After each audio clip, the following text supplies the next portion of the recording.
All right, ladies and gentlemen, welcome back to the Brandon Coin YouTube channel. And look, I have a pergola carport thing. Anyway, I built it to be a carport, but I watched Chump Change's videos on his solar pergola, and I'm like, man, I could throw some solar panels up on this. Probably could have saved some money on metal and covering and stuff like that, but regardless, I could throw some solar panels up on this. I really need to reach out to Chump and just see like what the most cost-effective way to do this is, because I already have some panels. And I don't know if, like, you know, doing the DC to AC conversion out here and then running a line inside and then burning that power, because I don't know if I want to do a battery backup system or maybe just do like small grid tie. I'm not sure, but anyway, yeah, so this is my little carport that I built. I'll get up there in a second, and I still have some more metal to put on it.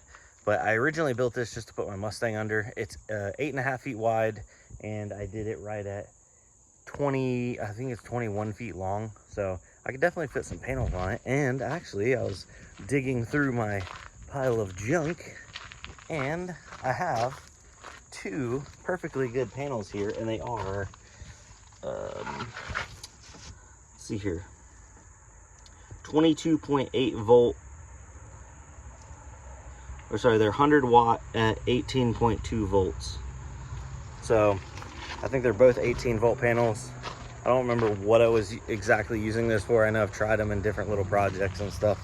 But yeah, this could be the start of a very fun adventure journey. What do you guys think? I'll be right back. I'm gonna jump up top there and show you all the real estate we got. We definitely can put some stuff up there.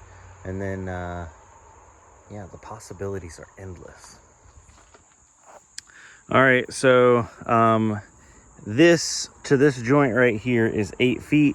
So 8 feet by about 8.5 feet, and then another 8 feet by about 8.5 feet, and then I got about a 3 foot extra over there, which I'm gonna do a little bit of overhang.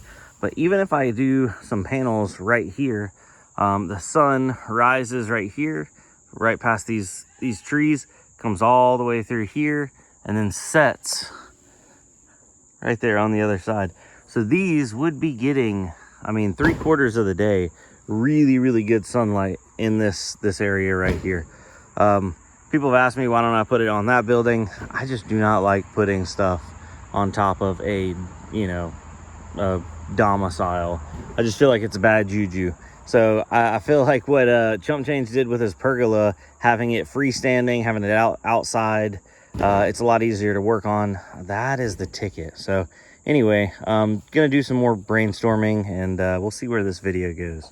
All right, I totally have gone down the rabbit hole of looking at super cheap kits. Obviously horrible reviews, tiny little panels, you know, an inverter that doesn't even have, what's that, a European plug or something? In like the Harbor Freight system. Somebody told me this was a good deal. Looked into it. This is a horrible deal. These panels are ancient.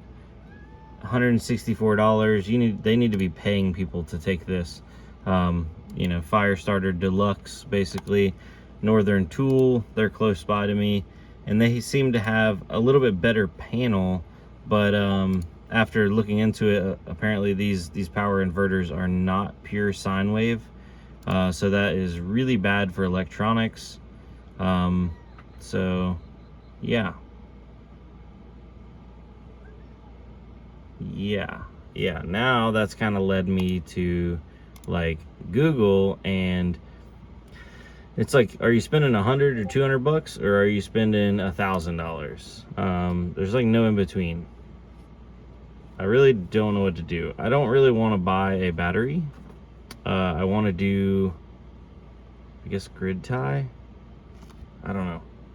I guess this is where I need to do more research and then come back. If you have any recommendations down below, please drop me a comment and point me in the right direction. This is crazy. It's $1,000, but hold on.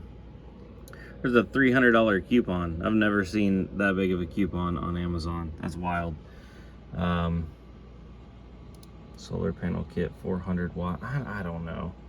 I'm going to bed. It's late, and before I impulse buy something that's gonna have me on top of my carport for the next week.